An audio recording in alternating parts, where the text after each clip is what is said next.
Dear Irsi family of Asin, I hope this message finds you well. As I sit down to write to you, I find myself amidst the vast expanse of space aboard the intergalactic cargo vessel Muntun Yadar. The hum of the engines and the soft glow of the control panels surround me, serving as a constant reminder of the incredible journey I have embarked upon. The crew of the Muntun Yadar is a motley assortment of beings from across the galaxy, each with their own unique story and background. But it is the humans who have captured my attention the most. From the moment I first laid eyes upon them, I knew there was something different about them, something that set them apart from the other species on board. Far different from us, they are not avian as we are. They are not even reptilian or insectoid or even a cephalopod. No, they are evolved hairless bipedal omnivorous primates, which would sound to you as silly as a bipedal pet. I know it almost defies logic, but these are the ones who freed themselves from the Prozenith Empire, and I now understand how that was possible. My dear family, I cannot begin to describe the sheer strength and power of the humans. They hail from a world with a gravity much higher than our own, and it shows in every aspect of their being. The Prozenith needed special exoskeletons to survive on the Terran world during its occupation, but it must have been the drastic difference in technology that allowed the Prozenith the upper hand at first. The humans' muscles are like steel cables, rippling with raw power as they move about the ship with effortless grace. It is a sight to behold, and one that fills me with both awe and admiration. Even the amphibious Morals, who are twice the size of a human, are only about 50 to 60% stronger than a human and nowhere near as agile. I have had the privilege of witnessing the humans in action, performing feats of strength that seem almost impossible to comprehend. I have seen them effortlessly lift crates twice their size, their movements fluid and precise. But it is not just their physical strength that sets the humans apart. They possess a fierce sense of loyalty and protectiveness towards those they consider friends, a trait that I have witnessed firsthand on numerous occasions.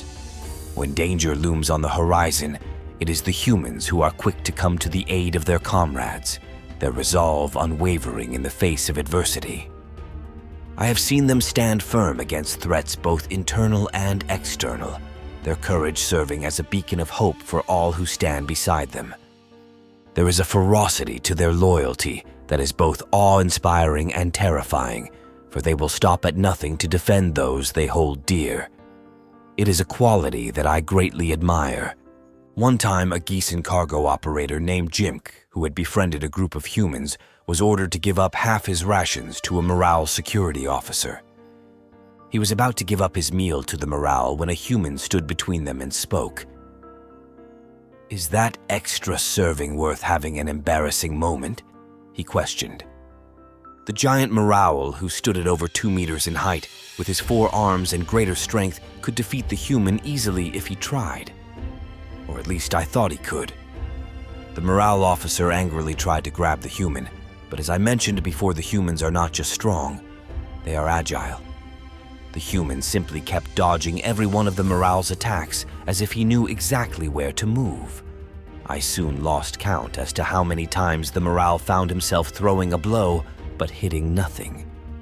It wasn't too long until the Moral started breathing heavily from exhaustion, while the human was smiling and hopping from side to side. The rest of the humans just kept whistling and making comments like, "All that power comes at a price, big guy," another yelled. "That boy isn't going to get tired anytime soon. You may want to throw in the towel there." The Moral stopped his attack and walked away slowly. The human just walked over to Jimk and said, "Never give a bully what he wants. It will never be enough." I found myself in disbelief of what I had just witnessed until later I learned why the humans were so nimble in close-quarter conflict.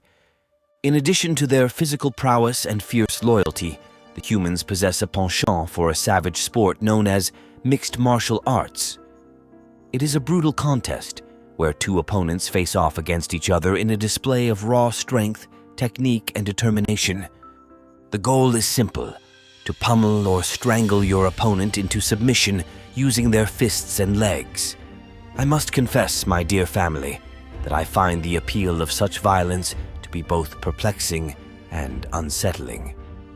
It is a stark reminder of the primal instincts that lie dormant, waiting to be unleashed at a moment's notice.